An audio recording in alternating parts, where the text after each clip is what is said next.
Doctor Rodrigo. Sí, doctorita, está bien. Perfecto. Entonces vamos a empezar. ¿Me avisan si logran ver? ¿Están viendo o no? Sí, doctora, se Sí, ve. doctora, se ve. Muy bien. Entonces les decía los objetivos de este módulo, que sería el metabolismo de carbohidratos. En realidad acá tengo que cambiar porque el módulo se llama metabolismo de la glucosa. ¿Ya? Estamos punto diabetes, punto hipoglicemia. ¿Ya? Siéntanse, por favor, con toda la libertad de poder también cortarme el momento que ustedes crean conveniente. ¿Ya? Si realmente, digamos, ven que estoy yendo o no entienden una parte, por favor, siéntanse con la libertad de cortar. Muy bien. Entonces, el módulo es metabolismo de glucosa, diabetes mellitus, hipoglicemia. ¿Cuáles son los objetivos de este módulo? Primero, conocer y describir el metabolismo de la glucosa. Para ello, esta clase vamos a recordar desde la digestión, la absorción, el transporte, el ingreso a las células y las principales vías y rutas metabólicas de la glucosa. Eso vamos a ver el día de hoy. Segundo objetivo es explicar cómo actúan las hormonas en el metabolismo de la glucosa, principalmente cuando estemos hablando de la homeostasis de la glucosa. Vamos a ver cuál es el papel primordial de la insulina, del glucagón, y al mismo tiempo vamos a estar hablando de las hormonas contrarreguladoras. El tercer objetivo que debemos cumplir es identificar las causas y manifestaciones clínicas de las principales alteraciones del metabolismo de la glucosa. Entonces, vamos a estar hablando de una hipo y de una hiperglucemia. Eso lo vamos a estar viendo la siguiente semana. Luego vamos a explicar los distintos tipos de diabetes, ¿ya? Vamos a identificar las principales complicaciones metabólicas asociadas con la hiperglucemia. Y vamos a identificar y explicar las principales magnitudes bioquímicas que estudian el metabolismo de la glucosa. De ahí que les decía en el cronograma que vamos a estar hablando de estas determinaciones.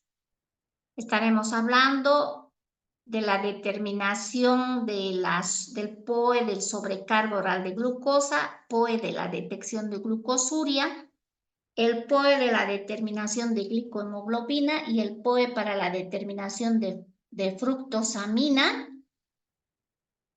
y POE para determinación de insulina y péptido C. Todo eso se refiere a este último. Magnitudes bioquímicas. Entonces, esos son nuestros principales objetivos que queremos lograr, siempre con la participación de todos y cada uno de ustedes. Entonces, vamos a iniciar con el metabolismo de la glucosa. Recordarles que la digestión de los carbohidratos va a iniciar siempre en la boca. ¿Sí? Sabemos que en la boca nosotros tenemos una enzima muy importante que es la amilasa, la cual va a ser responsable de desdoblar el almidón, romper los enlaces glucosídicos alfa 1, 6, alfa 1, 4, ¿verdad? esta milasa va a hacer eso. ¿Y qué va a hacer la milasa? Va a romper y yo voy a tener a nivel del intestino alfa-dextrinas como la maltotriosa y a nivel de la célula epitelial, por acción de la isomaltasa y las dextrinasas, ya vamos a tener glucosa. Sabemos que la glucosa es el principal monosacárido capaz de poder ingresar dentro de la célula. Siempre todos los carbohidratos, como por ejemplo la lactosa, que es un disacárido, tiene que pasar el estómago, llegar al intestino por acción de la enzima lactasa, se va a desdoblar en galactosa y en glucosa. ¿Sí? Recordar también que la galactosa es el primero de la glucosa y que puede ingresar dentro de las células. Por otro lado, la sacarosa sabemos que es un disacárido. Este disacárido, la sacarosa representa entre un 20 y 30% de los carbohidratos que ingresan con la dieta. Y esta sacarosa pasa al estómago, llega al intestino y por acción de la sacarasa me va a dar glucosa y fructosa. Y ya está disponible esa glucosa y esa fructosa para que lleguen hasta el citosol. Solo estamos recordando lo que ya habíamos visto en el metabolismo intermedio.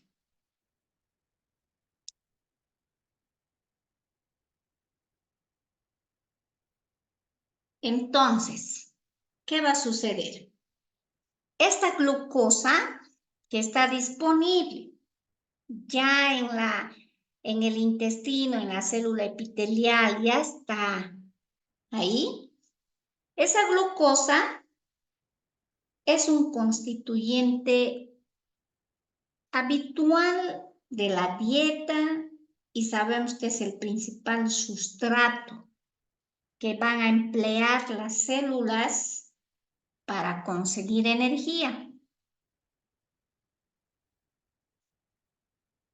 Pero esta glucosa no solo se puede obtener de la dieta, ¿verdad?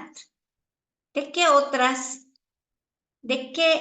rutas bioquímicas se puede obtener la glucosa ya en nuestro organismo? A ver, ¿de qué rutas bioquímicas podemos obtener la glucosa? Gluconeogénesis, doctora. Muy bien, gluconeogénesis, otra. Glucogenólisis. También, perfecto.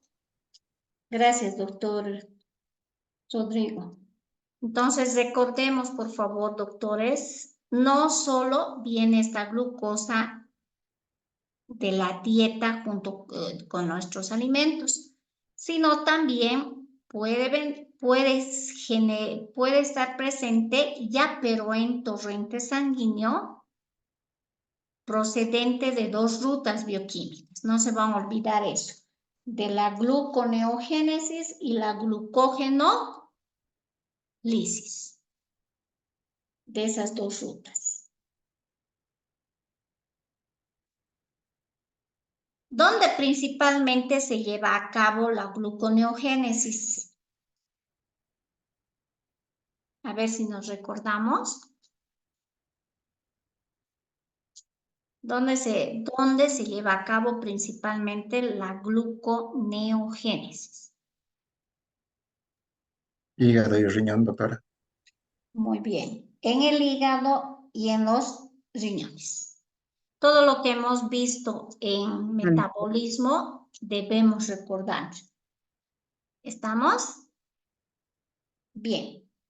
Ahora vamos a ver, ya está en la célula, ¿verdad? ya está en el intestino, esa glucosa ya está a nivel del citosol y punto. A ver, ahora vamos a ver, recordar un poquito la diferencia entre los procesos mediados por el transporte activo y por la difusión facilitada. Solo vamos a recordar un poco de fisiología para recordarnos el transporte de la glucosa y de los monosacáridos. Recordar que el transporte activo tiene un efecto contragradiente de concentración. Depende de la energía metabólica. Y este es unidireccional. Va a ir de una zona de mayor concentración a una de menor concentración. Y la difusión facilitada tiene efecto a favor de gradiente de concentración. A diferencia del transporte activo, no necesita energía metabólica. Y esta es bidireccional. Entonces, esto por favor van a tomar en cuenta. Es muy importante. Ahora vamos a ir con un poquito más de calma para poder ver este proceso tan interesante que es el metabolismo de la glucosa. Por eso estamos recordando con un poquito más de detalle esto. Bien, lo que está acá con verde, ¿sí? Estos que son verdes, ¿qué serán? ¿Serán glucosas? ¿Qué creen que sea este que está verde acá?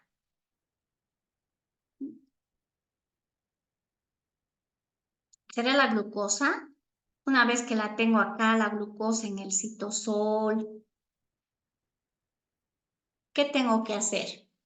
Tengo que recordarme para poder explicar y ver cómo es que ingresa la glucosa dentro de la célula. Yo debo de recordar que estas son las moléculas de glucosa, lo que está pintado con verde. La vamos a llamar molécula transportadora. ¿Ya? Molécula transportadora. Esta molécula transportadora, transportada. La molécula transportada es la glucosa. ¿Cómo tiene que transportarse? A través de procesos o mecanismos de transporte. Uno que es la difusión facilitada y otro que es el transporte activo. En la anterior lámina ya habíamos visto que el transporte activo necesita energía. Entonces, si vemos acá, necesita energía. ¿Ya? También vimos acá, ¿ya? Depende de la energía metabólica, decía. Si nosotros vemos acá, depende de la energía. ¿Ya? Esta otra no necesita de energía para poder pasar al interior de la célula. ¿Cómo es que llega al citosol? A través de mecanismos de transporte. Esos mecanismos es el transporte activo y la difusión facilitada. De tal manera que ya en el citosol de las células yo voy a tener a la molécula lista para poder ingresar al metabolismo. Hasta aquí estamos viendo digestión y ya se ha absorbido, ahora ya está transportándose dentro de la célula. Vamos a hablar un poquito de este transporte pasivo, que también nos dice así, difusión simple, difusión facilitada y la difusión por canales. Debemos decir que en este transporte pasivo no se requiere el uso de energía. Cuando decimos transporte pasivo, nos estamos refiriendo a la circulación de una molécula desde un espacio de mayor concentración a otro de menor concentración. Entonces, cuando pasa de uno de mayor concentración a otro, no necesita gastar energía. Y a eso decimos transporte pasivo. Es el transporte pasivo. Hemos visto los mecanismos de transporte. Ahora vamos a ver a los transportadores. Si bien el mecanismo es el transporte pasivo, el transporte activo, ahora vamos a ver los transportadores de la glucosa. Acá yo tengo, recordemos, esta es la molécula de glucosa, ¿sí? Esta molécula de glucosa tiene que pasar esta membrana, ¿sí? Celular, y va a pasar a través de estos canales, ¿no ve? Por difusión de canales, difusión facilitada, va a pasar. Pero va a necesitar de las moléculas transportadoras o los transportadores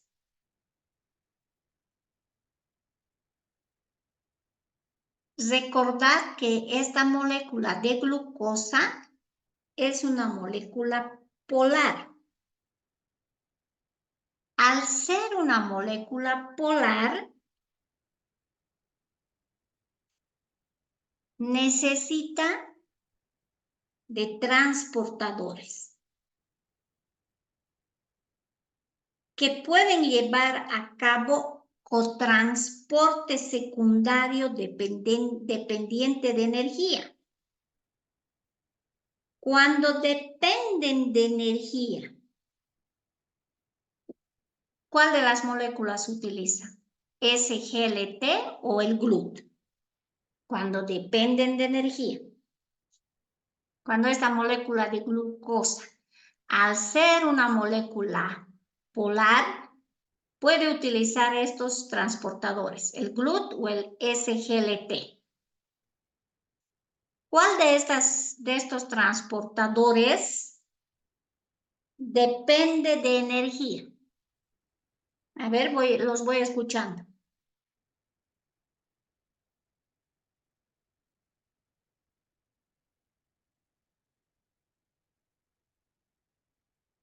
Doctor Rodrigo, ¿cuál de estos transportadores depende de energía?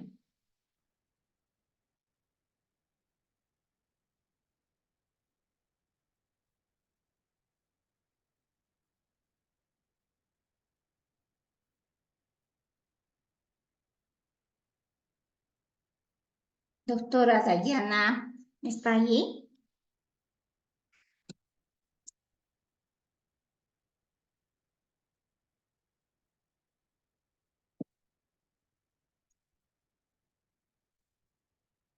Estoy controlando asistencia y estoy controlando participación. Por favor, vamos participando. Les he dicho que la molécula de glucosa es una molécula polar, que para pasar esta membrana celular y pueda llegar al citosol, necesita de transportadores. Dos tipos de transportadores hay, los GLUT y los SGLT.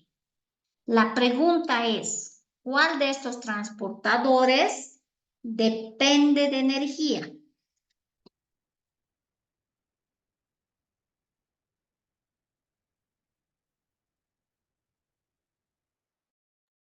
Las SGLT, doctora. Muy bien, gracias, doctor Rodrigo. Estamos tomando nota de la participación. Deme medio minutito, voy a traer mis registros.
Bien, gracias, doctor Rodrigo. Entonces, estamos viendo que las moléculas del tipo SGLT, ellos sí dependen de energía, ¿sí?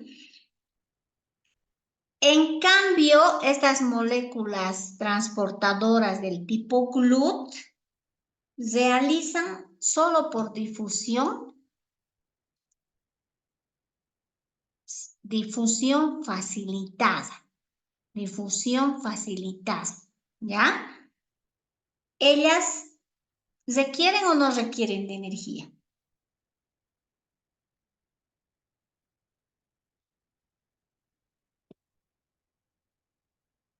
No, doctora. No requieren. Gracias, doctor Rodrigo. Entonces, tomamos en cuenta este detalle, por favor, ¿ya? Es muy importante ubicando eso. Hay quienes requieren energía y hay los que no requieren de energía. Bien, vamos a recordar, todo esto ya lo hemos visto. Vamos a recordar de que existen alrededor de 13 moléculas del tipo GLUT.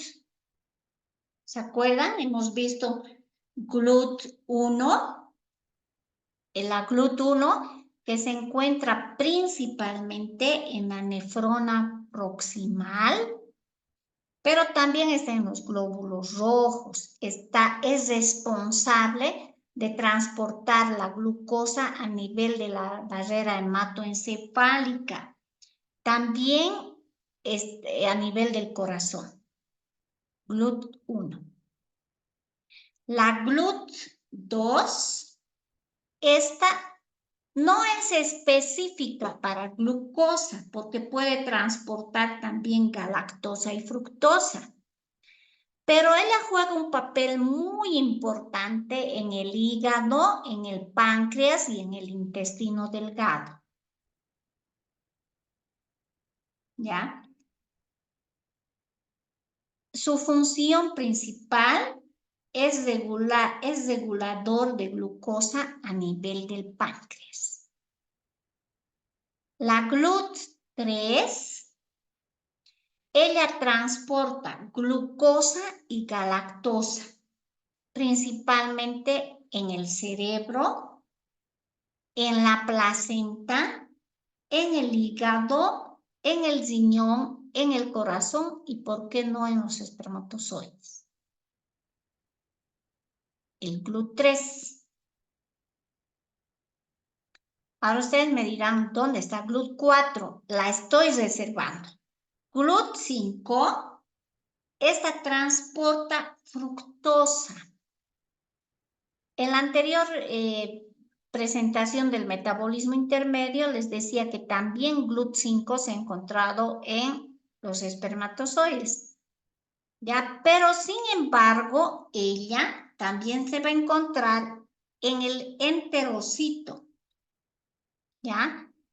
Y se indica de que ella es la principal molécula transportadora de fructosa. Como verán, entonces, estamos describiendo las principales GLUT, estas no necesitan de energía, ¿ya? Ahora voy a seguir describiendo la GLUT6, que también está localizada en el cerebro, en el vaso y en los leucocitos. La GLUT6, facilita el ingreso de glucosa estimulado por insulina. La GLUT8, 9, 10, 11, 12, 13 transportan casi específicamente glucosa y permiten el ingreso de glucosa a la célula. Recuerden que todo esto ya lo hemos visto. Hemos hecho con detalle y recuerdo que me han presentado incluso un trabajo de estos GLUT. Pero vamos a estudiar de manera un poco más detallada al GLUT4. ¿Ya? La glucosa procedente de alimentos de la dieta, principalmente de las frutas, fíjense, ¿qué sucede? Cuando nosotros consumimos gran cantidad de productos ricos en glucosa, la glucosa en el torrente sanguíneo aumenta, ¿no? Entonces, ¿qué sucede? Cuando la concentración de glucosa se incrementa, el páncreas empieza a liberar gran cantidad de insulina. Esta insulina llega y es reconocida por los receptores de insulina que están localizados en la membrana de la célula. ¿Qué es lo que hace esta gran cantidad de insulina a los receptores? Dan las señales ¿para qué? Para que GLUT4 dé la orden y pueda transportar glucosa. Se transporta glucosa. ¿Dónde está localizado principalmente GLUT4? En el músculo esquelético, en el corazón y en el tejido adiposo. Esta molécula transportadora GLUT4 es la responsable de que la glucosa ya ingrese dentro de la célula, principalmente en el músculo esquelético, en el corazón y en el tejido adiposo. Cuando la actividad de la GLUT4 se está deteriorando, esta glucosa no puede ingresar dentro de la célula. Entonces, los niveles de glucosa siguen elevados en torrente sanguíneo. ¿Qué sucede cuando hay el hiperinsulinismo? Hay mucha insulina, los receptores de insulina se agotan, ¿sí? Y al estar agotados, entonces la insulina está en gran cantidad en torrente sanguíneo. Y este GLUT4 no está transportando esta glucosa desde fuera hasta dentro de la célula. Entonces, para nosotros muy importante, estamos describiendo con calma y con detalle cuál es el trabajo o la participación de GLUT4. Este es dependiente de la insulina. Otro que también hemos visto que es dependiente de insulina es GLUT6. Entonces, no nos olvidamos, GLUT4 dependiente de insulina, principalmente en músculo esquelético, en el corazón y en el tejido adiposo. El GLUT6 también es dependiente de insulina, pero ese GLUT6 está en el cerebro, en el vaso y en los leucocitos. ¿Alguna pregunta?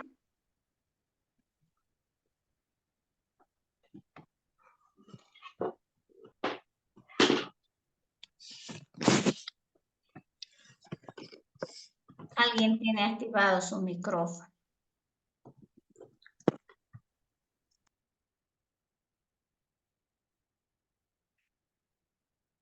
Muy bien.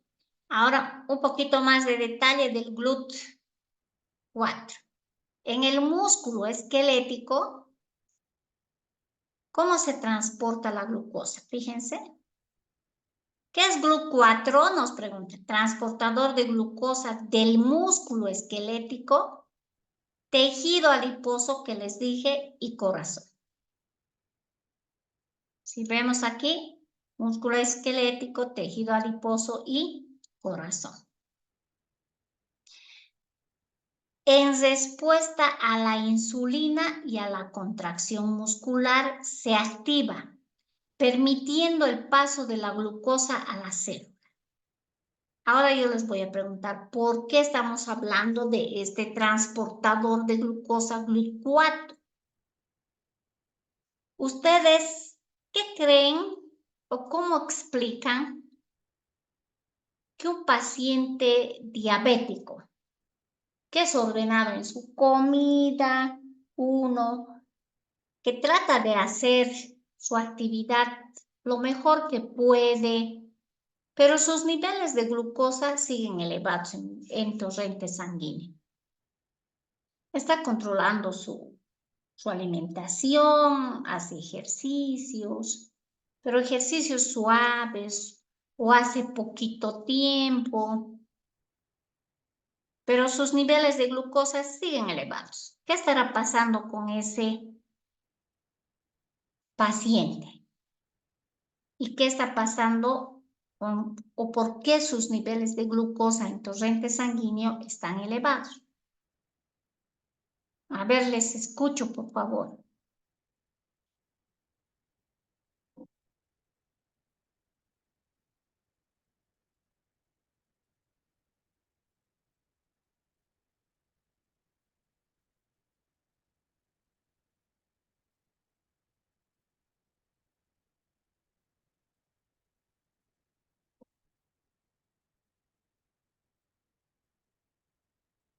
A ver, les voy escuchando.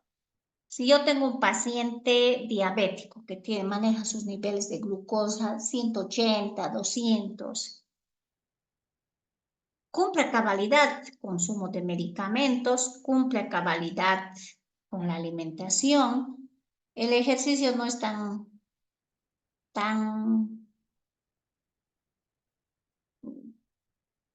cumplidor del ejercicio, y él pregunta, si no, como lo que el doctor me dice, tomo mi medicamento, hago no muy regularmente el ejercicio físico, pero sigo con niveles elevados de glucosa. ¿A qué se debe o cómo bioquímicamente podemos explicar? Todo está relacionado con este GLUT4.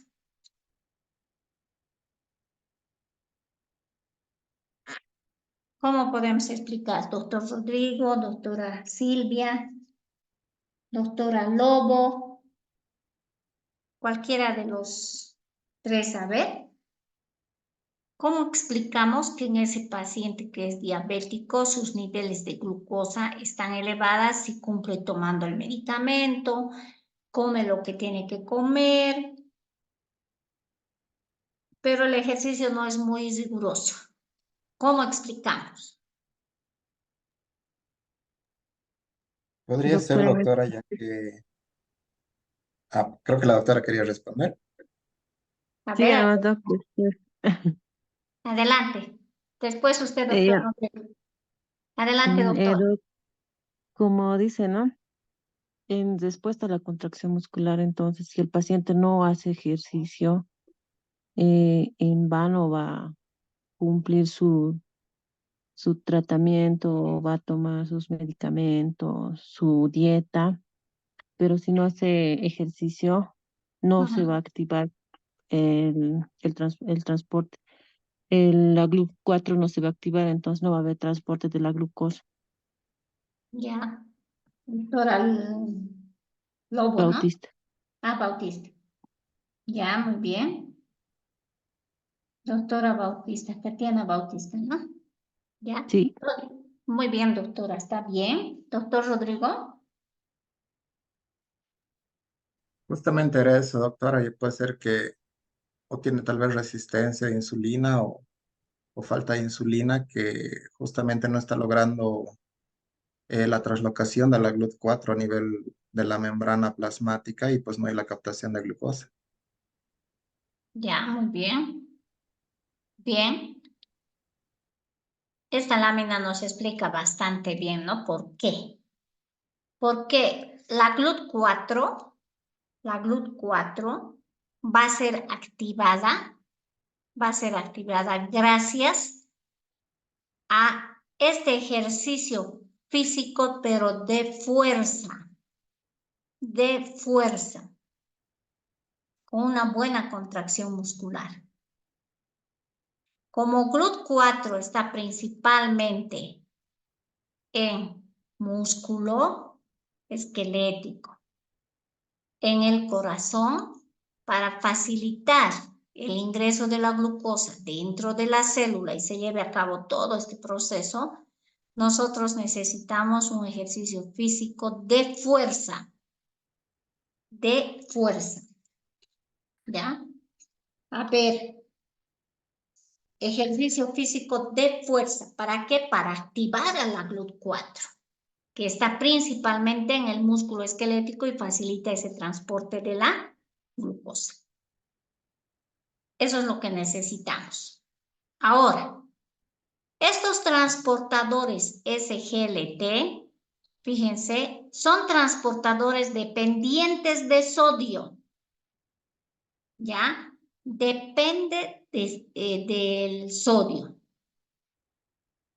Ya, al ser dependiente de sodio, sabemos que se lleva a cabo un cotransporte secundario. Ya, cotransporte secundario dependiente de energía. Esos detalles tienen que quedar bien consolidados. SGLT necesita de sodio y necesita de gastar energía. En esta siguiente lámina, fíjense, ¿qué va a suceder? Entra sodio, entra glucosa, ¿no es cierto? Está entrando glucosa, entra glucosa, aquí entra glucosa. Ya, va a entrar la molécula de glucosa. ¿Qué sucede si no hay sodio? ¿Podrá esta molécula SGLT facilitar el ingreso de glucosa dentro de la célula? ¿Será que la glucosa va a poder ingresar rápidamente dentro de la célula?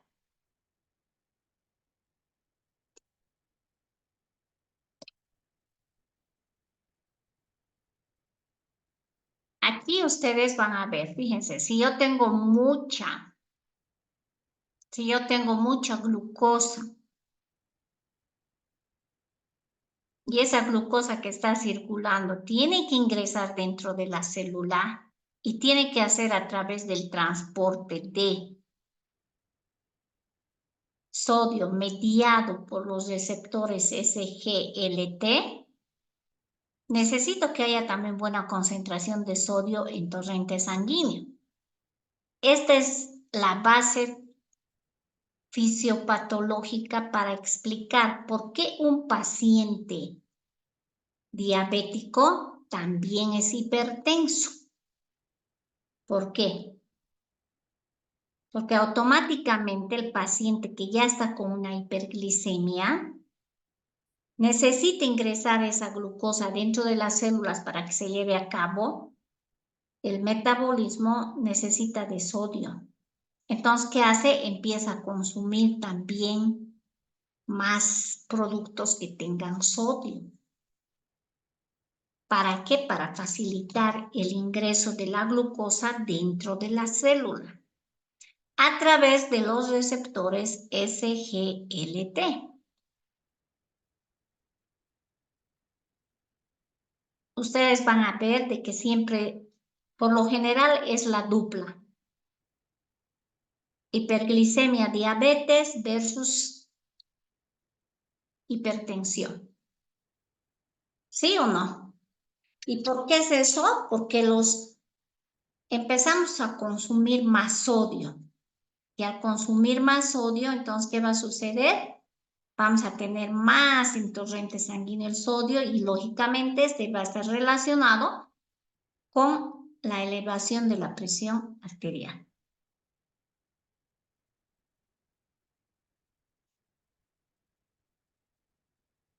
Los transportadores SGLT son dependientes de sodio y es un ejemplo de transporte activo secundario. Estos transportadores se van a encontrar en determinadas zonas, principalmente el intestino, la barrera hematoencefálica y los túbulos renales. Entonces, nos vamos a acordar que estos SGLT se encuentran principalmente en el intestino delgado, en la barrera hematoencefálica y los túbulos renales. Ahí están. Y es ahí. ¿Por qué razón? ¿Qué pasa si estos nuestros transportadores SGLT no están funcionando bien a nivel de los túbulos renales en un paciente diabético? ¿Qué sucede?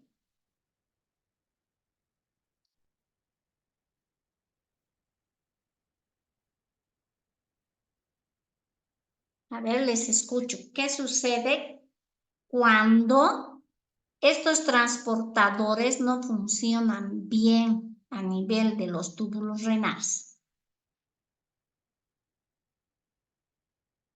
A ver, Habría glucosuria. ya. O sea, está muy bien. La salida es de la glucosa. Como no puede entrar dentro de la célula, hay exceso de glucosa y va a salir por el riñón, ¿no ve? Hay glucosuria. Está bien. Pero también la deficiencia en el trabajo de estos transportadores SGLT, cuando está deficiente su actividad, entonces la glucosa empieza a dañar los túbulos renales. Y es una explicación por qué el paciente diabético experimenta una nefropatía, ¿verdad?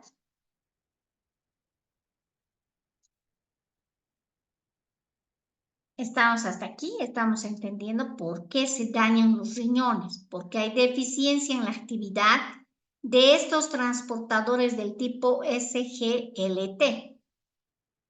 Transportadores del tipo SGLT. Doctor Rodrigo, ¿estamos hasta aquí? Sí, doctora. Estamos bien, ¿no? Sí. Ya. Vamos a hablar ahora de estos dos tipos del SGLT1, SGLT2. Estos son independientes de la insulina. Independientes, SGLT1, SGLT2. Describiremos dónde está en el intestino delgado SGLT1, en la nefrona proximal y también en el enterocito. Muy importante que este transportador está codificado en el cromosoma número 22.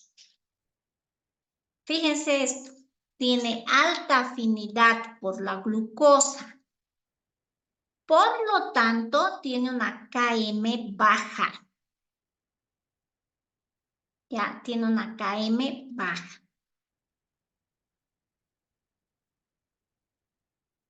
Estos SGLT1 facilitan el ingreso de un ion sodio, una glucosa, aquí un ion sodio, una glucosa, más 260 moléculas de agua.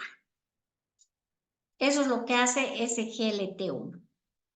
Permite que ingrese un ion sodio, una molécula de glucosa, más 260 moléculas de agua. SGLT2, hasta aquí entendido del SGLT1.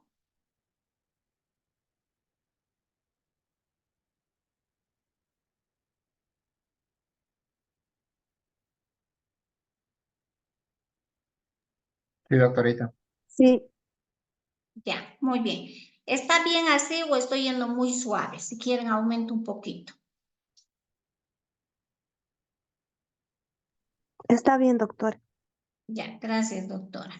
SGLT2, ya, se encuentra en las nefronas, porción S1, porción S2.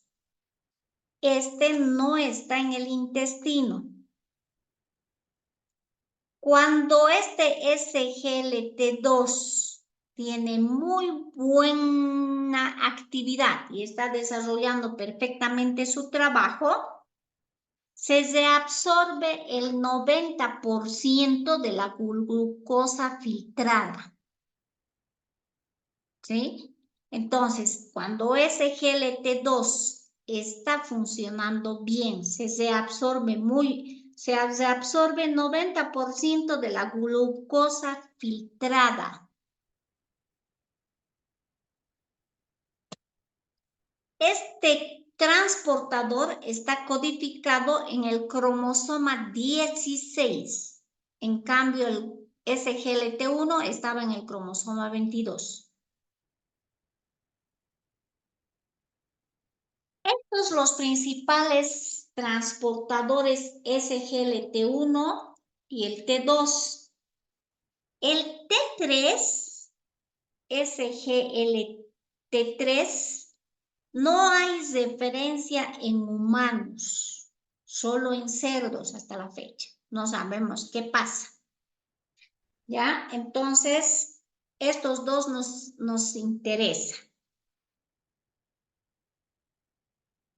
Cuando se absorbe glucosa, este está trabajando muy bien.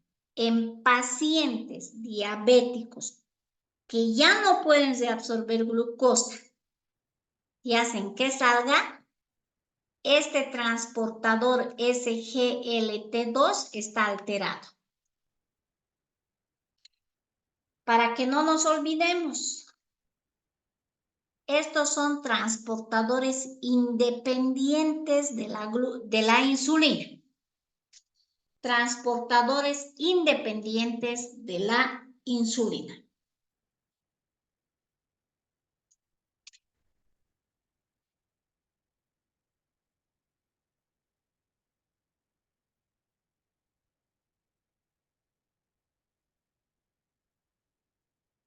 Ya para cesar esta parte, la entrada de glucosa en el interior de las células, del músculo y del tejido adiposo dependen del transportador dependiente de insulina. ¿Cuál es? ¿Qué transportador? La GLUT4. Muy bien, gracias. Sin estimulación, los transportadores GLUT4 están normalmente almacenados en vesículas citoplasmáticas.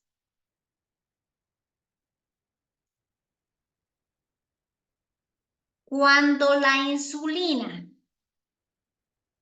se une a los receptores de membrana, estos receptores van a cambiar su conformación. Al cambiar su conformación, adquieren una actividad tirosina sinasa.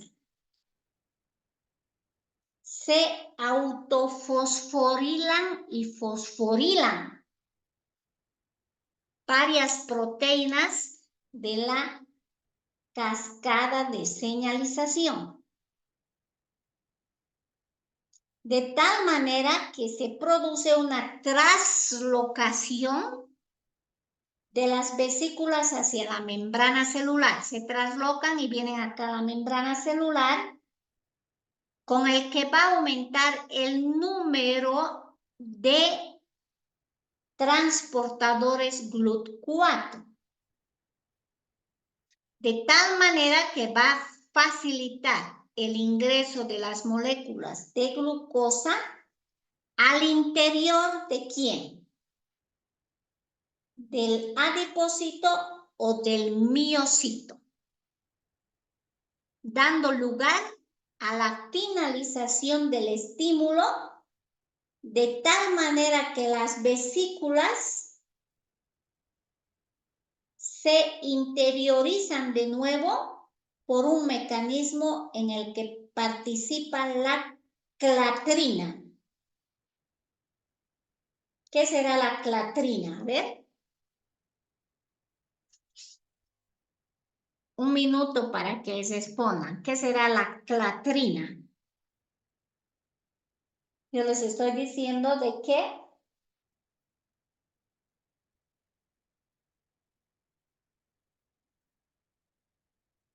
Cuando finaliza el estímulo, las vesículas se interiorizan de nuevo por un mecanismo en el que participa la clatrina. ¿Qué será la clatrina? ¿Han escuchado hablar de esa palabra? Ese término.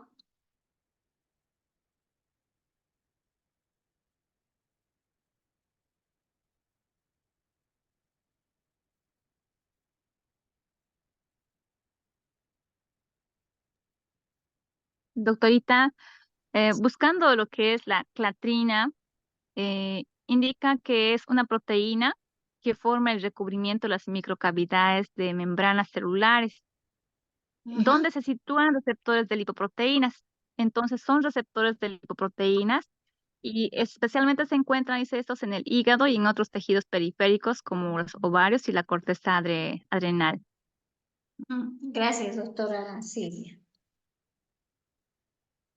Sí, estamos ahí. Si ustedes revisan, les sale eso, ¿no ven? Sí. Entonces, cuando se termina el estímulo, una vez que se produce la translocación de las vesículas hacia la membrana celular, aumenta el número de transportadores, decimos, de GLUT4 que facilitan el ingreso de la glucosa. Cuando termina ese estímulo, ¿ya? Las vesículas que están en el interior de las células, tanto del adipocito como del miocito, ¿ya? ¿Qué van a hacer? Van a interiorizarse de nuevo las vesículas y va a participar en ese proceso la clatrina. Nada más que la clatrina, como nos decía doctora Silvia, es una proteína, ¿verdad? Que llega a formar recubrir las microcavidades de las membranas celulares.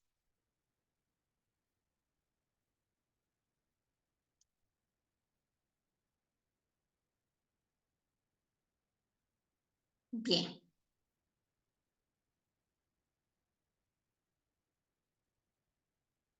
En resumen, la clatrina favorece el mecanismo de entrada de estas moléculas de glucosa dentro de la célula. Favorece la entrada de esas moléculas. Hasta aquí hemos repasado esto. ¿Qué hemos hecho hasta el momento? Hemos hablado de la digestión, dónde inicia, qué enzimas participan y cómo llegan al interior del intestino. Hemos visto que participan diferentes procesos, como el transporte activo, la difusión facilitada. Hemos recordado de que existen transportadores de glucosa, unos que dependen de la energía y otros que no dependen de la energía. También hemos repasado dónde se encuentran los principales transportadores y hemos hecho una diferencia entre aquellos que dependen de la insulina y aquellos que no dependen de la insulina. Por ejemplo, los SGLT1 y 2 no dependen de la insulina, el GLUT4 sí. Hasta allí hemos visto esta parte. ¿Ya? Vamos a hacer un descanso de unos 20 minutitos. A las 21:10 estamos retornando para repasar las principales, el esquema general del metabolismo de los carbohidratos. Vamos a repasar eso y una vez que repasemos esa parte, vamos a estar ya listos para entrar a la siguiente parte que vamos a hablar de la homeostasis de la glucosa el día miércoles.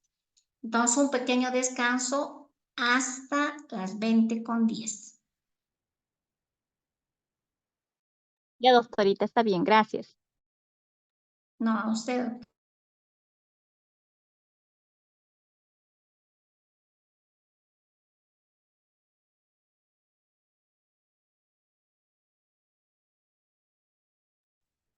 Muy bien, doctores, continuamos.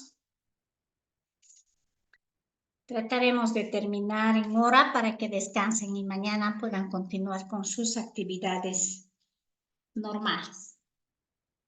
Muy bien. Entonces, vamos a continuar y vamos a repasar el esquema general del metabolismo de los carbohidratos. No sé si logran ver bien.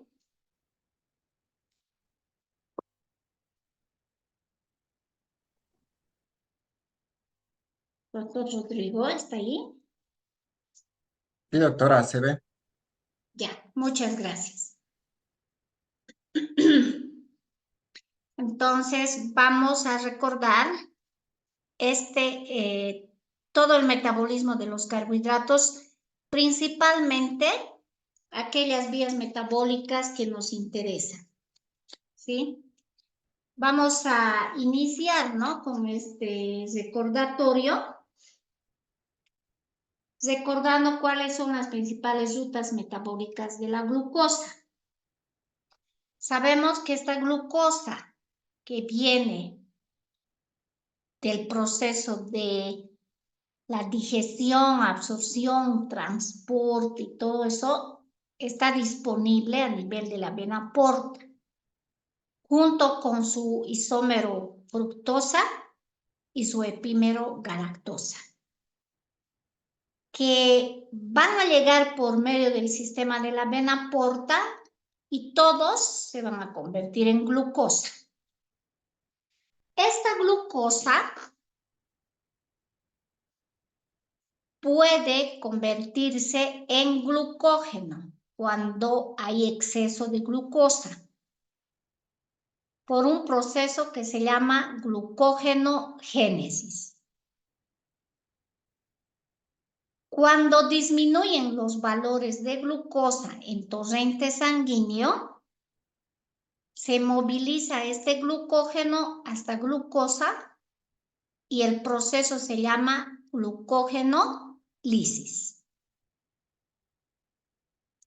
En resumen, la glucógenolisis es la liberación de glucosa a partir del glucógeno en el hígado. Por otro lado, esta glucosa que está en el hígado puede degradarse hasta piruvato. Y el piruvato puede servir de base para la síntesis de nueva glucosa vía gluconeogénesis. Entonces yo ya tengo glucosa en circulación general y esta glucosa, ¿sí?, en el músculo también puede almacenarse bajo la forma de glucógeno. Y el glucógeno también puede degradarse hasta glucosa 6-fosfato, luego la glucosa 6-fosfato hasta piruvato. Y el piruvato o puede ir hacia el ciclo de Krebs, cadena respiratoria, fosforilación oxidativa, o puede convertirse en lactato en condiciones de anaerobiosis. Este lactato puede retornar a la sangre y de la sangre otra vez al hígado. Este es un resumen general de las vías metabólicas de la glucosa. Pero acá nos faltan otras vías, ¿se acuerdan cuáles son? Estas son las principales, las que necesitamos dominar para este módulo que se llama metabolismo de la glucosa y sus alteraciones, tanto la diabetes como la hipoglicemia.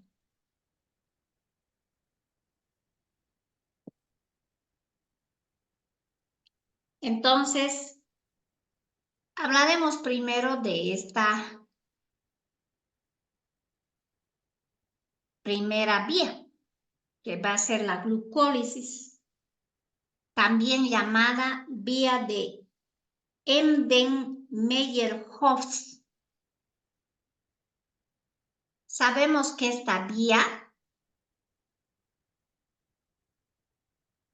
es utilizada principalmente para obtener energía. ¿Ya? Principalmente la glucólisis es para obtener energía. Resumiendo, podemos decir que es la primera parte de la degradación de la glucosa mediante 10 reacciones enzimáticas consecutivas. ¿Se recuerdan cuáles son esas reacciones? Yo les estoy diciendo 10 reacciones enzimáticas consecutivas que llegan a convertir la glucosa en ATP. Y convierten esa glucosa en ATP y 2 moléculas de piruvato. Estamos solos recordando. Todo esto ya lo hemos visto en metabolismo intermedio, por eso solo he puesto un resumen. Esta lámina, por si acaso, está también en el libro de bioquímica de Matthäus van Holde. ¿Ya? Entonces, vuelvo a repetir, esta es la vía de la glucólisis o la vía de Embden-Meyerhof. Esta es la principal vía utilizada para obtener energía y esta glucosa, por medio de 10 reacciones enzimáticas consecutivas, ¿ya? Van a generar ATP más 2 moléculas de piruvato. En condiciones de aerobiosis, presencia de oxígeno, el piruvato va a ingresar a la mitocondria. Este piruvato, para ingresar a la mitocondria, tiene que descarboxilarse. Vale decir, este que tiene 3 carbonos pierde un carbono y se vuelve en acetilcoenzima A,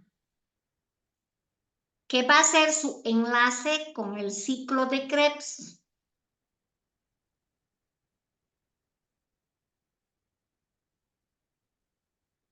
Una vez que los electrones que salen del ciclo de Krebs hacen enlace con la cadena respiratoria, la fosforilación oxidativa y generan ATPs. En condiciones de aerobiosis, ¿cuántos ATPs produce una molécula de glucosa?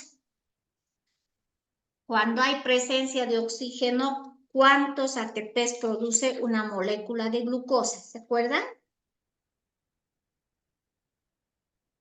Solo estamos repasando ahorita toda esta reacción. Lo más grande que tienen que saber es así, que la glucosa pasa por estas, se degrada a estas 2 triosas, una de las triosas sigue una secuencia de reacciones, forman ATPs, forman electrones reducidos, ingresan al ciclo de Krebs, cadenas respiratorias, fosforilación oxidativa. En condiciones de aerobiosis, ¿cuántos ATPs produce una molécula? de glucosa.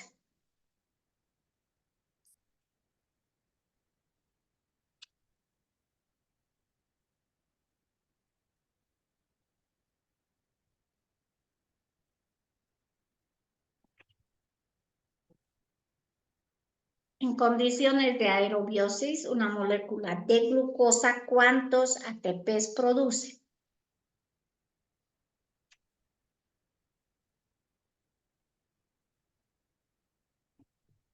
¿Se recuerdan o no?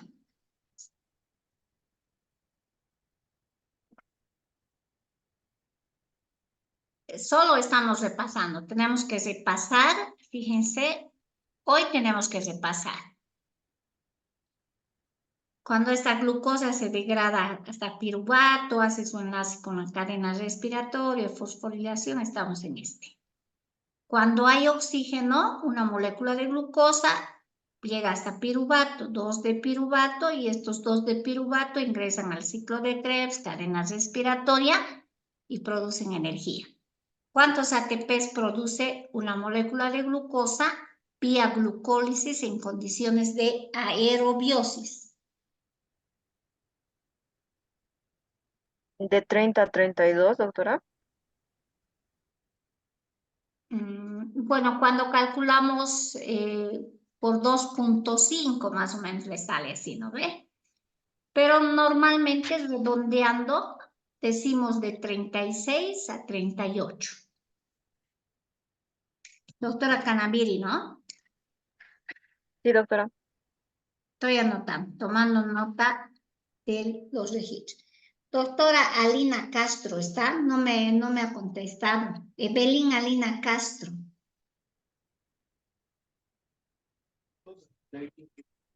Buenas noches, doctora. Sí, estoy. Ah, ya. ¿Estamos de acuerdo con 38, de 36 a 38? Sí, doctora. ¿Se acuerdan que les he explicado eso con detalles? Solo estamos repasando.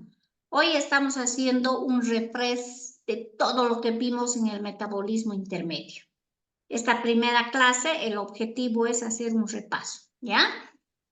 Bueno, vamos a ver en condiciones de anaerobiosis, o sea que cuando no hay oxígeno, este piruvato, fíjense, este piruvato cuando no hay oxígeno, o aquí si quiero, se degrada hasta lactato en condiciones de anaerobiosis.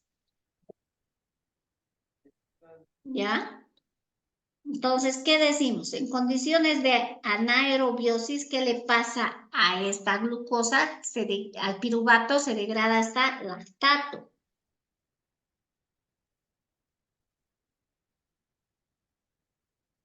Este piruvato que está en el citosol, si quiero acá, este piruvato que está en el citosol, se convierte en lactato por fermentación láctica. Aquí se va a convertir en lactato por fermentación láctica. Y no me voy a olvidar de esta enzima lactato deshidrogenasa. Para que piruvato se convierta en lactato, se necesita NAD reducido. ¿Ya? Este NAD reducido permite el mantenimiento de la glucólisis. Hasta ahí hemos repasado glucólisis, sustrato inicial glucosa, producto final en condiciones de aerobiosis, siempre es producción de energía. Acetilcoenzima A y producción de energía.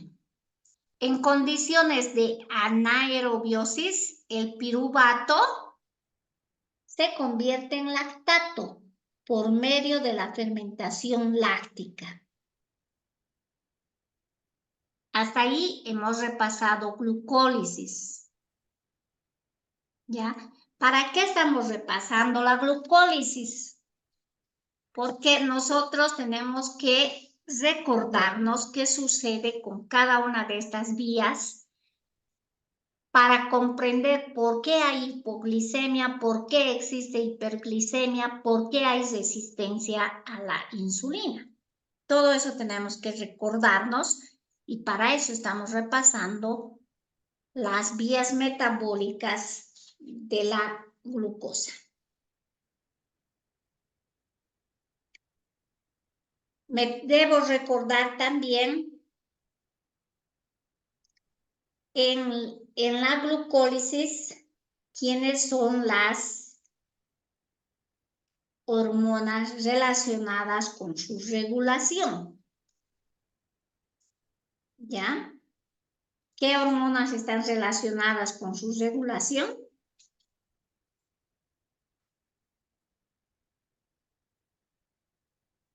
La insulina y el glucagón, Insulina, doctora. doctora. Muy bien, insulina, glucagón, ¿verdad? Entonces, la regulación de esta glucólisis puede ser a través de hormonas, a través de enzimas. No nos vamos a olvidar eso. Las hormonas, insulina, glucagón. La insulina y el glucagón. Y las enzimas que van a regular la glucólisis, acuérdense que se los voy a preguntar eso en el examen. Les voy a preguntar qué hormonas están relacionadas con la regulación. Insulina, glucagón. ¿Qué enzimas están relacionadas con la regulación de la glucólisis? Lactato deshidrogenasa. La lactato, doctor Aldrin, ¿no? Sí, doctora. Sí, muy bien. Escúcheme esto. La lactato deshidrogenasa está relacionada, pero en el paso en el que el piruvato se convierte en lactato en condiciones de anaerobiosis, doctor Aldrin. ¿Ya? O sea, la enzima encargada de regular o responsable de convertir el piruvato en lactato es en condiciones de anaerobiosis es la lactato deshidrogenasa. Está bien eso. En condiciones de aerobiosis, presencia de oxígeno. ¿Qué enzimas son las responsables de regular? La glucosinasa, la fosfofructosinasa y Esta última parte, doctor. la piruvato. Sinasa. A ver. Sí, piruvatosinasa, correcto. Sí. Ya, muy bien. Gracias, doctor Rodrigo. Entonces, recordando, condiciones de aerobiosis, exocinasa, glucosinasa, que son las mismas, solo son isoenzimas. La fosfofructosinasa y la piruvatosinasa. Esas son las enzimas. Si les pregunto enzimas, esas tres en condiciones de aerobiosis. En condiciones de anaerobiosis, ¿cuál era, doctor Aldrin? Lactato deshidrogenasa, doctora. Perfecto, muchas gracias. Hormonas responsables de la regulación de la glucólisis, ¿cuál es?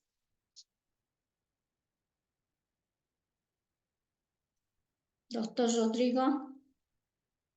Insulina y glucagón, doctora.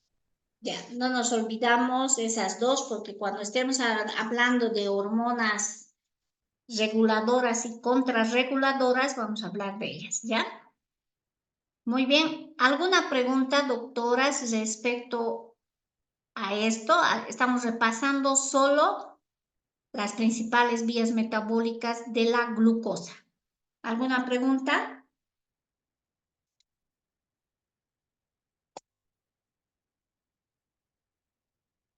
Estamos en esto, de glucosa a piruvato, de glucosa a piruvato lactato. Eso hemos visto.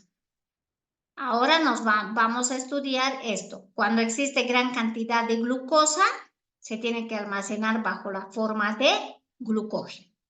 Vamos a hablar de glucogenólisis. Cuando existe baja concentración de glucosa, tenemos que degradar el glucógeno hasta glucosa. O sea que hablamos de glucogenólisis. A ver, veamos eso. Glucógenogénesis. ¿Ya? La glucógenogénesis, ¿en qué consiste esto? Cuando se tiene mucha glucosa en torrente sanguíneo, este exceso de glucosa, ¿qué tiene que hacer? Tiene que almacenarse en el hígado bajo la forma de su polímero de almacenamiento llamado glucógeno, en el hígado o en el músculo. ¿Ya? Así se va a almacenar en el hígado o en el músculo. Entonces,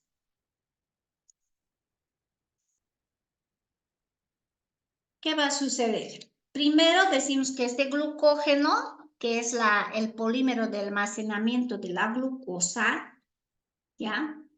Es una macromolécula grande, ramificada, y va a presentar ramas en la parte externa y en la parte central. El metabolito común para que se sintetice glucógeno es glucosa 6-fosfato. Esa glucosa 6-fosfato, que es el metabolito común, puede convertirse en glucosa 1-fosfato. Esta glucosa 1-fosfato se convierte en UDP-glucosa por acción de la enzima UDP-glucosa pirofosforilasa. Este UDP-glucosa, por acción de glucógeno sintasa y la enzima ramificante del glucógeno, se convierte en glucógeno. A este proceso de que la glucosa 6-fosfato pase por glucosa 1-fosfato, UDP-glucosa, hasta glucógeno, se conoce con el nombre de glucógenogénesis, que se va a llevar a cabo en el hígado y en el músculo esquelético. ¿Ya? Ahora les voy a preguntar algo. Este proceso glucógenogénesis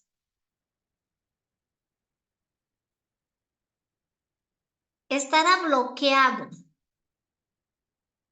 en pacientes que tienen hígado graso.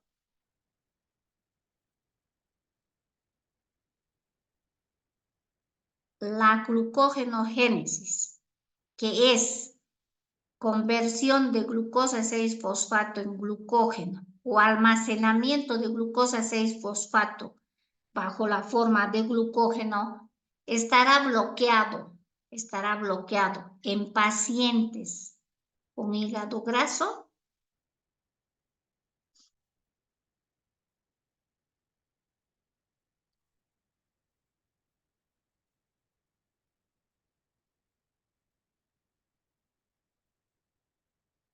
A ver, les escucho.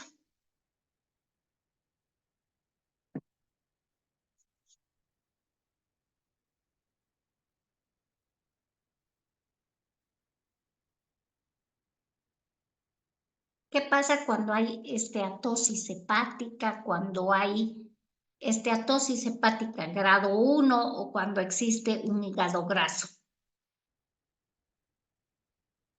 ¿Qué pasa con esto?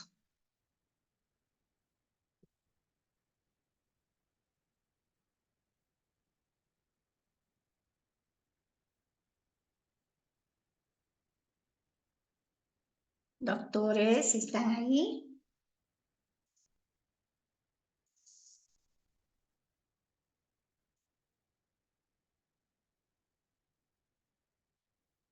Doctora Jennifer, ¿está ahí?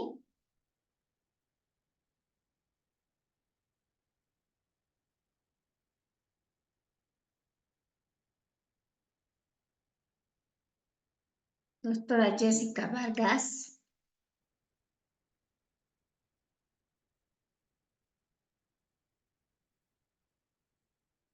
Me han dejado con la solita en la clase. No, doctorita, estamos aquí presentes, sino que yo por ejemplo me olvidé y bueno, no recuerdo. Ya, gracias, doctora Silvia. Fíjense, ¿qué pasa? ¿Se acuerda que hemos repasado todo esto de los transportadores y lo que la molécula de glucosa es una molécula polar? ¿Se acuerdan que les dije? Esta es una molécula polar, ¿no ven? Que necesita pasar esta membrana celular y va a pasar dependiente de energía por SGLT o independientes del gasto de energía. ¿Qué pasa cuando esta célula, este hepatocito, doctora?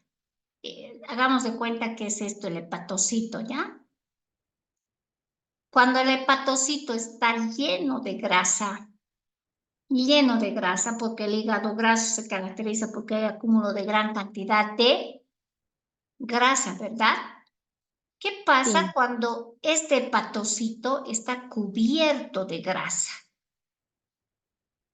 O entre célula y célula existe grasa. Hay la esteatosis hepática, el hígado graso. ¿Qué pasa? Esta ¿No molécula, atraviesa la membrana? a ver, Doc? doctora, Eh, dijo que es polar, ¿no ve? la molécula de Entonces, glucosa. ujú, Pero fíjese en la esteatosis hepática, en el hígado graso, todas estas membranas de las células y entre célula y célula hay bastante cantidad de grasa. Esta molécula que es polar, ¿será que puede pasar esas barreras de grasa y pasar por SGLT o por GLUT? ¿Será que puede?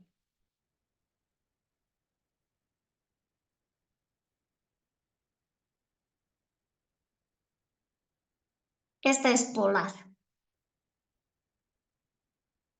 Si esto hay moléculas anfipáticas como son las grasas, permitirán que esta molécula polar ingrese dentro de la célula, dentro del hepatocito. Esto se bloquea. Se bloquea. Entonces, al bloquearse, esta molécula de glucosa no puede, fíjense acá, no puede convertirse en glucosa 6-fosfato, glucosa 1-fosfato, UDP glucosa y glucógeno. Se bloquea cuando hay exceso de grasa en el hígado. Cuando yo estoy con un hígado graso, con una esteatosis hepática grado 1, ¿qué va a pasar? Se bloquea. Y al bloquearse no entra la glucosa dentro del hepatocito y no es capaz de almacenarse bajo la forma de glucosa.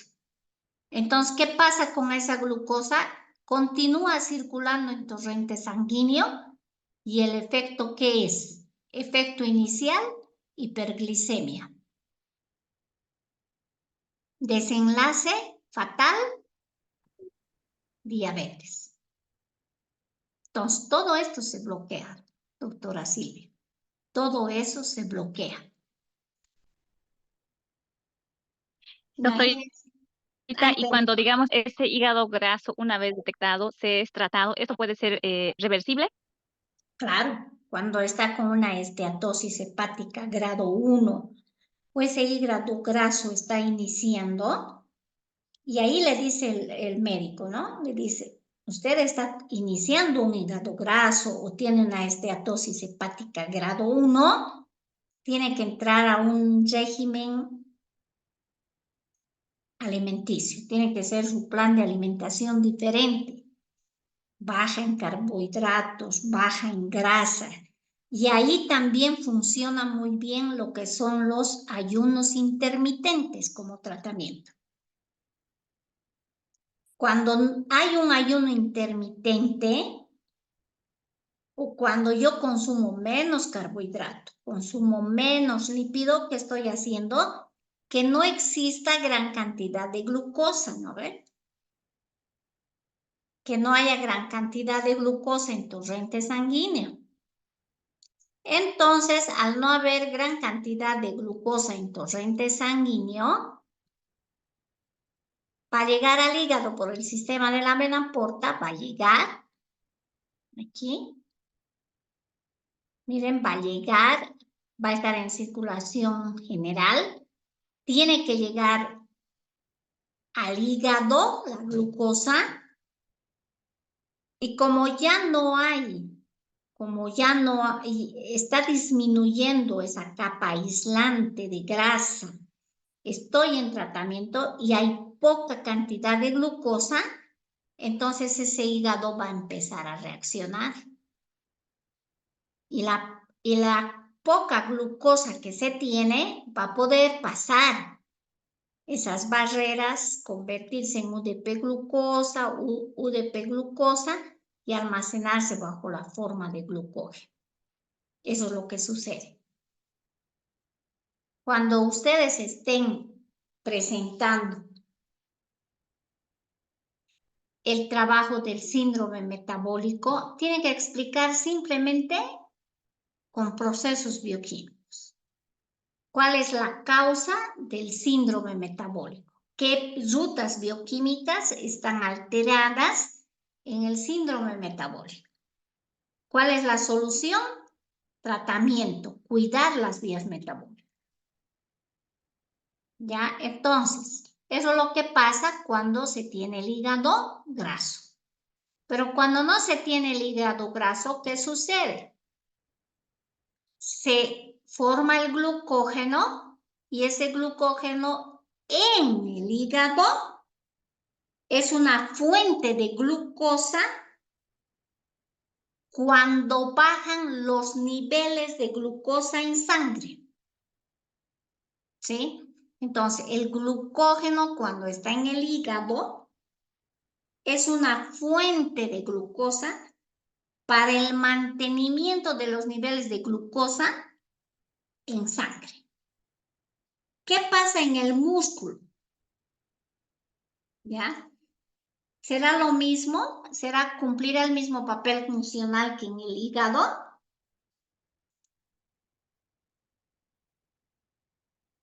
No, doctora. A ver, doctor Rodrigo, ¿cuál sería el papel funcional del glucógeno en el músculo? Solamente es para proporcionar glucosa, energía para el músculo. Nada más. Se incorpora esa glucosa que se libera del glucógeno y se incorpora a la glucólisis para la producción de ATP, ¿verdad? Entonces, el papel funcional en el hígado es diferente al papel funcional del músculo. Ahora, para que este glucógeno se degrade hasta glucosa 1-fosfato, se convierta en glucosa 6-fosfato, dos enzimas muy importantes, la fosforilasa y la fosfoglucomutasa. La fosforilasa y la fosfoglucomutasa. Esa fosforilasa tiene dos isoformas, ¿se acuerdan? Que les hablé de las isoformas de la fosforilasa.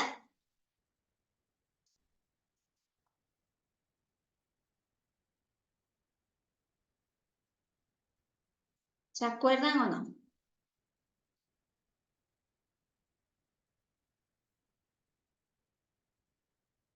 Nos acordamos, doctor Rodrigo.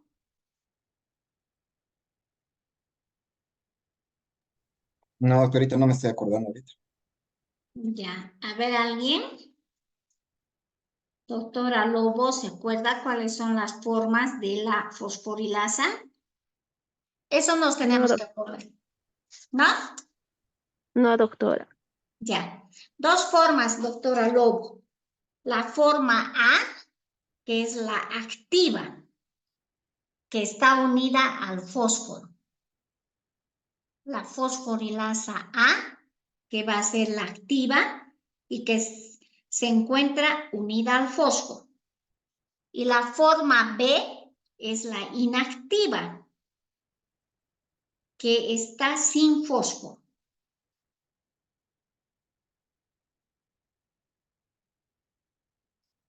Esas son las dos formas de la fosforilasa. Ahora, ¿qué hormona es responsable de promover la glucogenólisis? ¿Qué hormona es responsable de promover la glucogenólisis? El glucagón. El glucagón. Está muy bien. Otra, doctor. Para la glucogenólisis también la adrenalina. Muy bien. Entonces, glucagón y adrenalina. Nos vamos a acordar eso cuando estemos hablando de las hormonas contrarreguladoras. Para eso estamos repasando este metabolismo y ubicarnos cuáles son las enzimas. Por eso solo es un resumen, ¿ya? Acuérdense que yo les he dado más detenido cuando hemos hecho metabolismo intermedio. Para esto yo necesito recordar en qué consiste cada proceso, qué enzimas son importantes y qué hormonas regulan. Para la glucogenogénesis, ¿cuál es la enzima responsable de la síntesis del glucógeno? ¿Se acuerdan que les he preguntado en el examen también? Enzima responsable de la síntesis de glucógeno, ¿cuál es? Insulina. Esa sería la hormona, ¿no ve? Pero ¿y Sí. la enzima, doctor? Glucógeno sintasa. Perfecto. Enzima glucógeno sintasa. ¿Hormona responsable de regular a esta enzima?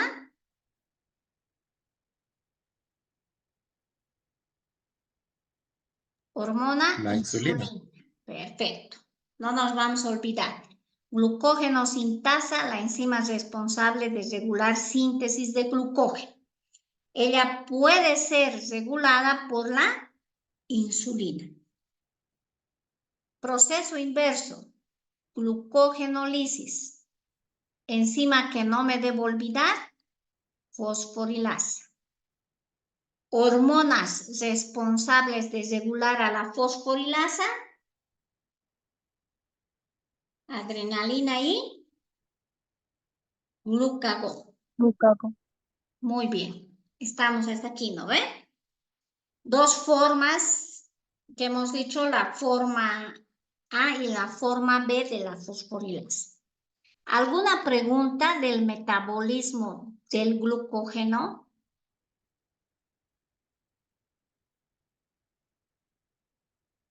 Estamos repasando, fíjense, estoy acá. ¿Qué debo repasar? La glucólisis que hemos explicado, condiciones de aerobiosis y de anaerobiosis.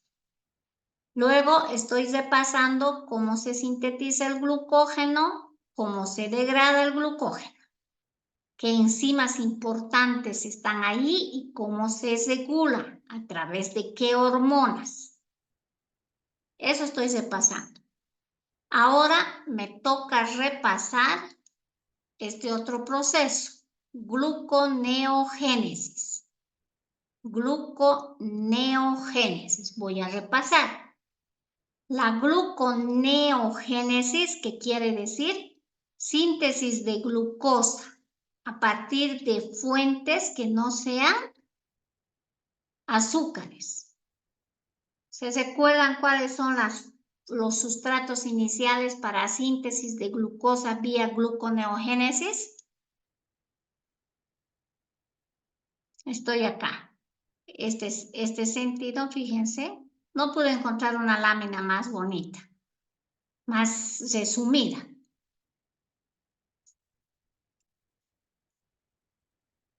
Esta me está explicando la regulación tanto de la gluconeogénesis como de la glucólisis. ¿Cuáles eran los sustratos para la gluconeogénesis? Para que se sintetice esta molécula de glucosa, yo necesito sustratos. Uno de los sustratos es el lactato. ¿Ya? Ese lactato sabemos que es producido en el músculo como resultado de la fase anaerobia de la glucosa. Ahora, no solo en el músculo, sino también en los glóbulos rojos, acuérdense. Cuando hemos llevado gluconeogénesis. Otro de los sustratos importantes para que se sintetice glucosa son los aminoácidos glucogénicos y glucocetogénicos.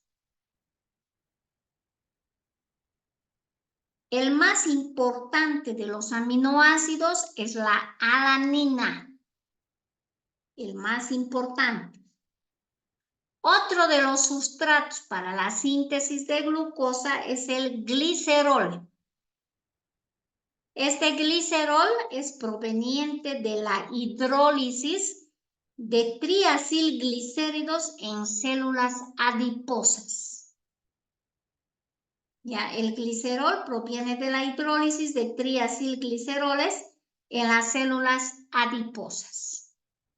Entonces, de esta manera, fíjense, yo tengo que pasar por una serie de reacciones e intermediarios comunes con la glucólisis para poder sintetizar glucosa vía gluconeogénesis. No nos vamos a olvidar, los sustratos para la síntesis de glucosa son lactato, aminoácidos glucogénicos y glucocetogénicos, el glicerol.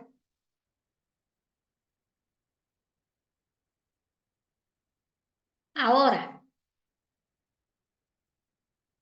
¿qué hormonas son responsables, ya, de determinar el funcionamiento de la gluconeogénesis?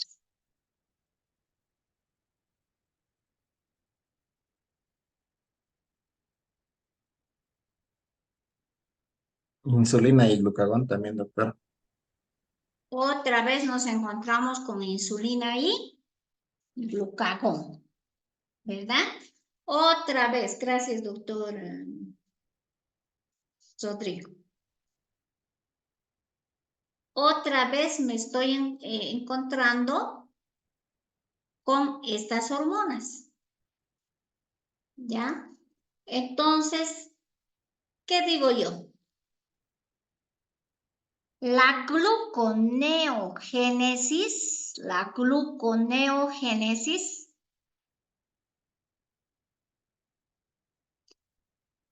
se desarrolla principalmente cuando hay un ayuno, pero también es estimulada cuando existen ejercicios prolongados o cuando la ingesta de alimentos es alta en proteínas.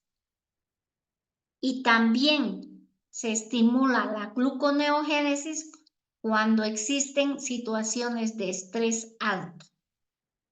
yo estoy muy estresada, constantemente vivo en condición de estrés. ¿Qué va a suceder? Se va a activar la gluconeogénesis, se estimula la gluconeogénesis.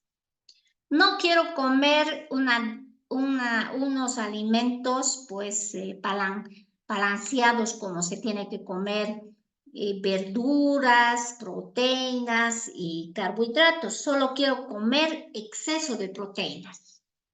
¿Qué va a suceder? Se va a estimular a la gluconeogénesis.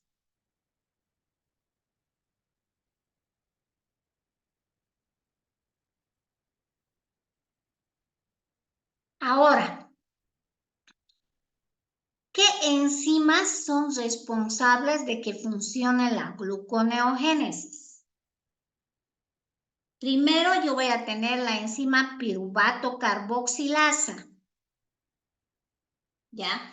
Esta enzima piruvato carboxilasa puede ser activada por el ayuno o por la diabetes.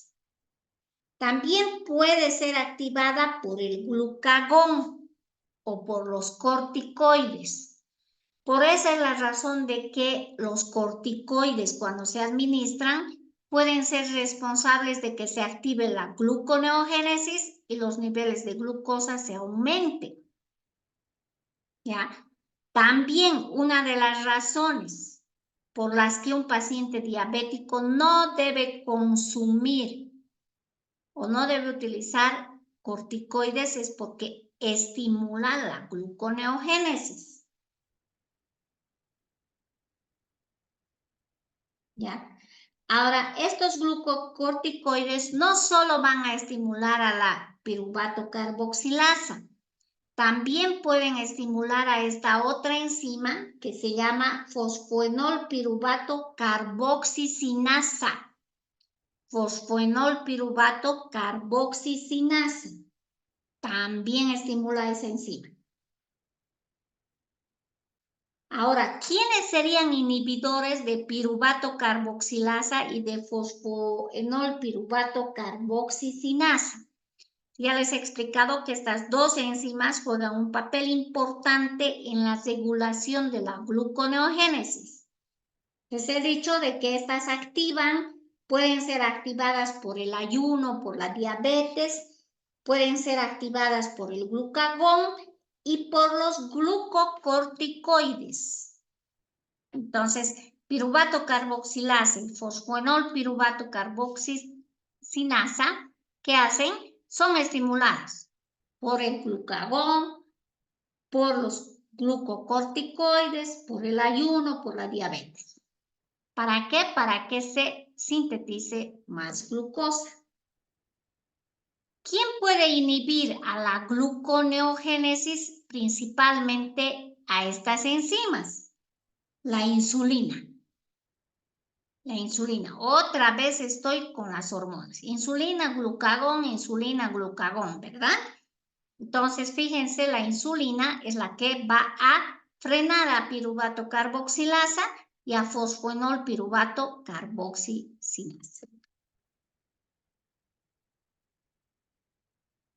Y de esa manera, fíjense, estamos repasando el esquema general del metabolismo de los carbohidratos. Solo hemos hecho un repaso. Todo el detalle de cada reacción la hemos visto ya en metabolismo intermedio. Yo necesito repasar todo esto para poder comprender todo lo que va a suceder a continuación. ¿Qué pasa ahora con otra de las vías también importantes en este metabolismo? Que es la vía de las pentosas y la vía o ruta del glucuronato. Eso solo a manera de repaso. Estos tres procesos son los más importantes, pero para no dejar a un lado la vía de las pentosas y las rutas del glucuronato, vamos a indicar que es una vía alterna al metabolismo de la glucosa. Y las principales funciones, tanto de la vía de las ventosas como de la ruta del glucuronato, es la de producir NADP reducido, que sabemos que este NADP reducido es un potencial reductor. Y otra de las funciones es sintetizar pentosa, que sabemos que las pentosas son necesarias para la biosíntesis de nucleótidos y ácidos nucleicos. También el NADP reducido es necesario para la síntesis de lípidos y esteroides.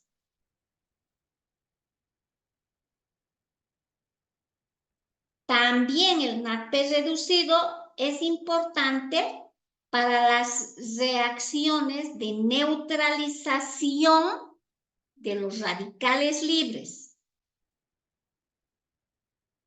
Y la ruta del glucuronato es otra de las posibilidades para el catabolismo de la glucosa a través de la síntesis del ácido glucurónico.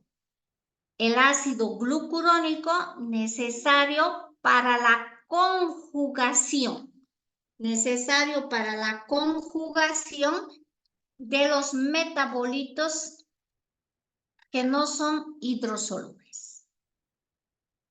Hasta aquí hemos repasado, doctores y doctoras, todo este temario. Esto es simplemente un repaso. El día miércoles ya estamos hablando de la homeostasis de la glucosa. Vamos a hablar ahí de la insulina, del glucagón, con más detalle. Ahí vamos a quedar. No sé si tenemos alguna pregunta, doctor Rodrigo.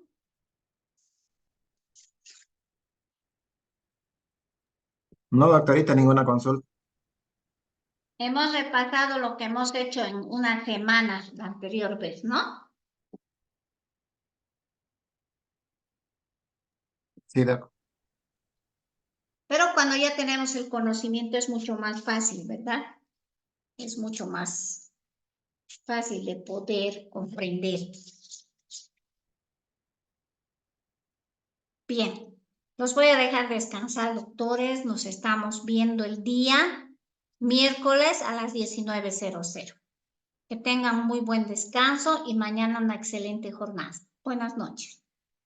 Buenas noches, doctorita. Igualmente, que tenga buen descanso. Gracias. Gracias. Buenas noches, doctora. Buenas noches, doctora. Buenas Buenas noches, noches, doctora. doctora. Buenas noches, doctora Jenny.